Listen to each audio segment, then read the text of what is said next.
If you unplug your computer and open up the desktop case and look inside, one of the largest boxes in there will be a power supply. It will look something like this, and there will be a lot of cables coming out of the back of that power supply with a lot of different types of connectors on it. Each one of these connectors correlates to another part of your system, and in some cases, these connectors work with each other to make sure your motherboard, your video cards, and the other devices inside of your computer are powered on properly. The motherboard of your computer has probably one of the largest power connectors that you'll find on your computer system. It's either a 20 or 24 pin power connector. We used to just use 20, and as the standards increased and we needed more power for our motherboards, we increased this to be a 24 pin connector. And even today, you can find some motherboard power supplies that are set up with a 20 pin and an extra 4 pin off to the side in case you need to use that power supply in an older system. There are many different voltages going through this particular power connector, and it's very, very easy to find it on your motherboard. If you look at all the connections on your motherboard for your CPU and your memory and your adapter cards, you'll see a really large 20 or 24 pin connector right on the motherboard. It is one of the biggest connectors on that device. Very, very easy to find, and that is where you would simply plug in that connection directly from your power supply right into the motherboard. One of the most common power connection types is this 4-pin power connection that we call a Molex connection. The name Molex actually refers to the manufacturer of this particular connection.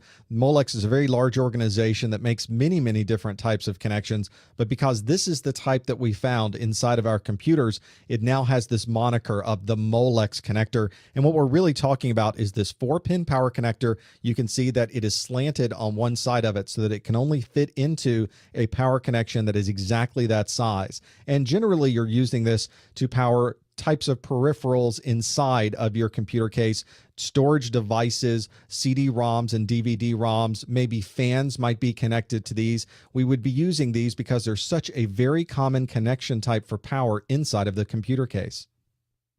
As the capabilities of our motherboards increased, we found we needed more power. We had already increased the power connector up to a 24-pin connector, and so we started changing the standards to add different types of connectors onto that. One of these is a 4-pin. This is for the ATX 12-volt standard. Sometimes you'll see this referred to as a P4 connector, and it's really designed to give additional power along with that 24-pin connection.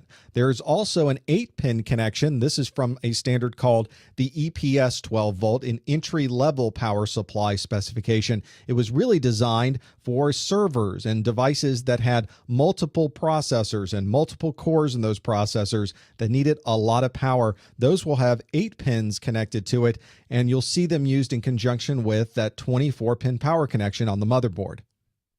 The motherboard isn't the only thing that needs a lot of power on our modern computer systems. Our PCI Express slots occasionally have connections on them that need more power as well. And so we created this standard that provided both 6-pin and 8-pin PCI Express power exclusively for those adapter cards that we're plugging into the PCI Express bus. And you can see the 6-pin is a 75 watt, the 8-pin is a 150 watt.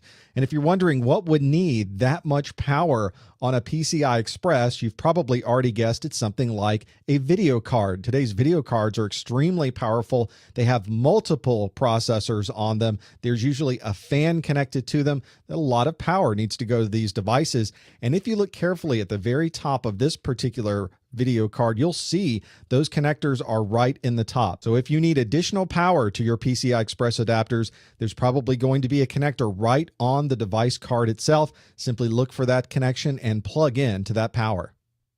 Our storage devices also need power, and if you have a SATA drive, it may not necessarily be using that 4-pin Molex connector that we looked at earlier. This particular SATA drive that I have is one of the earlier SATA drives that was in a transition period. You could use the standard SATA power connection, which is this connection on the far left of this view, or it also allowed you to use a Molex connector if that's all you had in the power supply that you were using.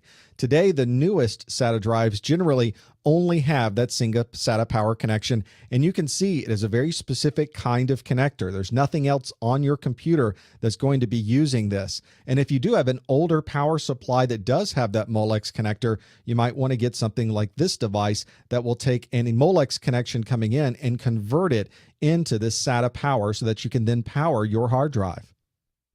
If you have a floppy drive inside of your computer, you'll notice that it has a very unique connector on it for power. This is a 4-pin connector. It's relatively small, and we have generically just called this the floppy drive connector. Sometimes you'll also hear it referred to as a Berg connector. If we were to compare, for instance, here's a CD-ROM drive and the big Molex connector that's on it, notice that the power for the floppy drive, much smaller, very diminutive in comparison. Let's zoom up on that and have a look. It's just a small 4-pin connection. It does have a key on it with this connection on it, so you can only plug the power in a certain way.